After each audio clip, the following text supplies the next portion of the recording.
Hey everybody, welcome back to A Slice of Gaming. I am the only Pi 2 and 4, and this is Mario's history lesson, Mario's Time Machine for the Super Nintendo, and this game is brought to you by GameAnyone.com. So you might notice at the top right hand corner my bonus score is a little bit different because I had to restart my game and it froze. So I had to pretty much start all over and come back to this point where we last left off.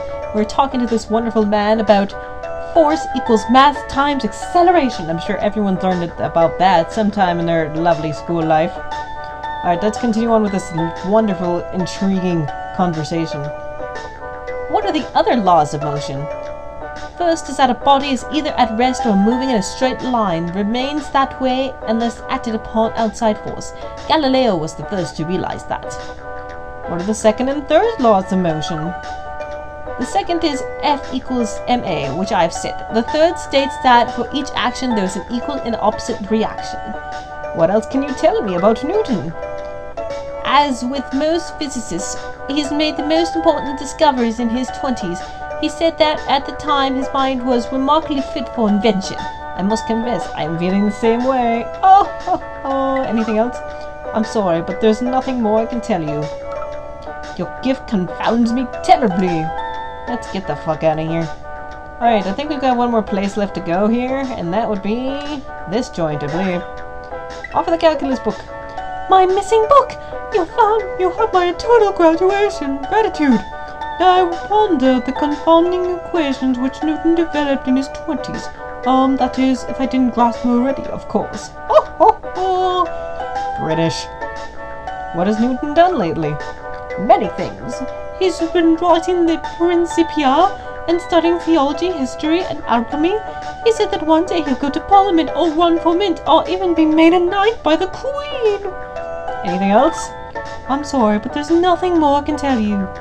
Alright, we are pretty much done here. That whole trading thing was to pretty much answer those questions at the beginning before we traveled back in time. So now it's time to head back. Giant hand!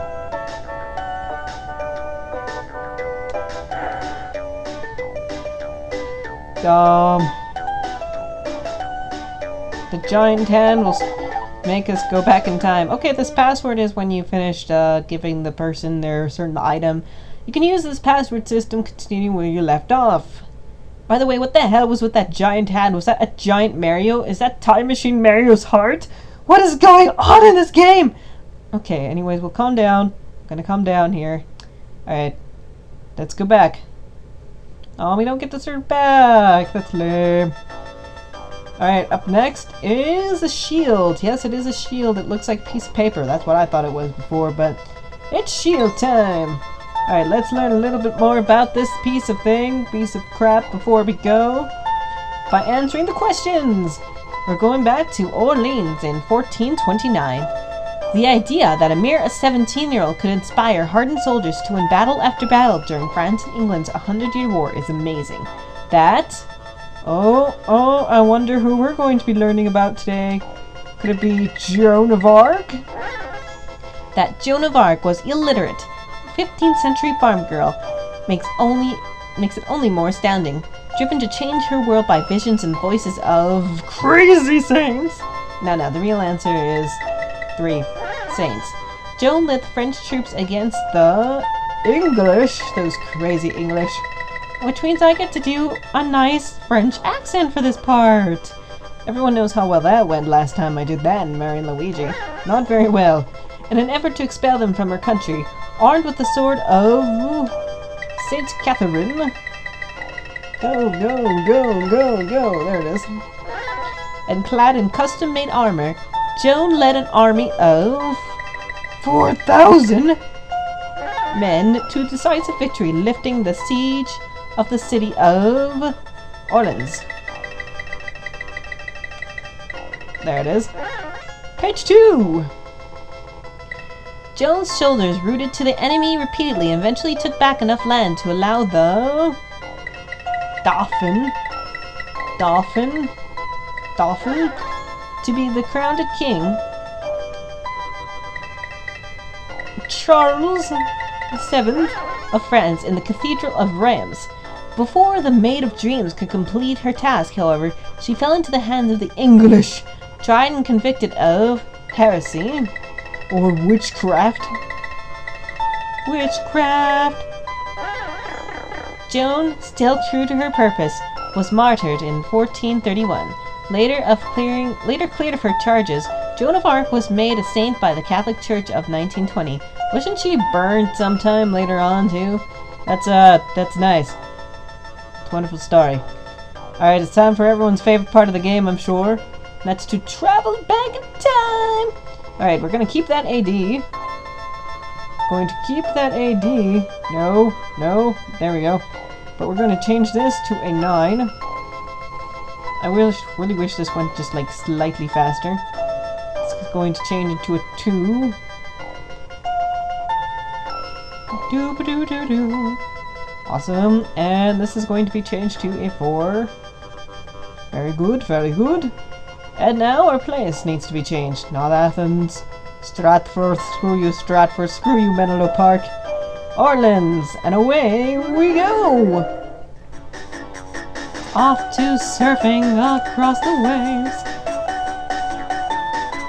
Yeah, probably with this game, I'll probably be doing Mario is Missing 2, just because that game is so much fun. I like that game, I don't see what's so bad with it. I guess you can see that it's not really Mario, and it's kind of bizarre that he's... For some reason, Bowser would use a time machine to steal artifacts. Oh, by the way, that bonus time at the top there, total bullshit. There's no way you could do this in 20 seconds and get the bonus points for it. That is pure bullshit. Unless you're lucky and you just want to keep surfing straight and then you just run into all of them. Let's try that strategy and see how well we do.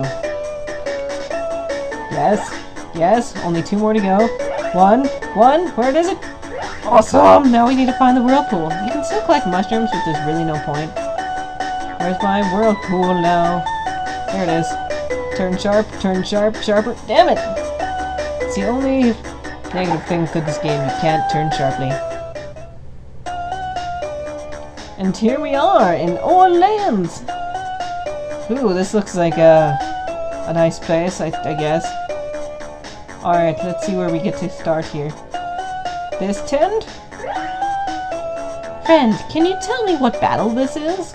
Oh, here comes the French accent. Why, this is Orleans, mon ami. We are attempting to storm the fortification of Tourelles. Who are you trying to take it from? We are striving to end the siege of Orleans by the English, of course. Looks like you're having a tough battle ahead. Perhaps, but we know victory will soon be ours. How could you know that? Why, we are led by Matron, petite amie. With her leading us, we will not lose this fight. When we take Orleans, the Dolphin shall be crowned king. The Dolphin! And the English shall be driven away. You want to crown a Dolphin king? Not a Dolphin, the Dolphin! That is what we call the heir to the throne. When he is crowned, he will become Charles VII, or later, though they may say Charles is led by Jones. She sounds pretty impressive. Aye, she is like an avenging angel, monsieur. The sight of her leading troops inspires men greatly. Do you know where I can find her? I'll tell you more, but without the fighting, I'm behind on my work. I need to fix a piece of the Duke of Aquilion's horse, and I can't find it. Do you know where I can find her? You stupid bitch, you weren't helpful at all. What about Intense Blue? Excuse me, sir, are you in command here, Sir Knight? I may command the sword, but Joan commands the heart. Does Joan really go into battle? Oi! She rides at the head of the troops. You should see the men rally around her standard. So she's a warrior, eh? She has never taken part in the actual class of arms, yet she knows so much about the art of war. She's a natural leader of men, fearless, and when she's facing an enemy. Does Joan wear armor like a knight? They made for her smallest suit of armor, much smaller than for a man. With no crest on it, of course she carries the sword of St. Catherine. Is this a special sword? Ah, oui, a small miracle that. Joan told me the priest were to find it at St. Catherine's de Verboise, a village that she never visits, and find it they did. How would she know it was there? The voices told her. They say these things come in the voices of 3 saints, and just between you and me and the 10th lab, I believe her. She's very pious and full of faith. Sounds like you like Joan a lot. I've grown quite fond of her, like a sister. When I saw her strike that arrow today, it pained me greatly. Yikes, you mean she was hit? Have no fear, mon ami. She was nearly knocked to the ground. She rose quickly, pulled out of the shaft herself. The men took her away from battle to heal her. I must get the shield to her. Can you help? As the Duke of Acleon, whatever. A note signed by me would give you safe passage around the camp to look for her, but alas, I have no quill to write with. Useless people and your help. Anyways, I think this would be a great time to end off. But wait, what's down this path? There she is. Anyways, let's talk to Joan of Arc when I come back, so catch you guys later. See ya.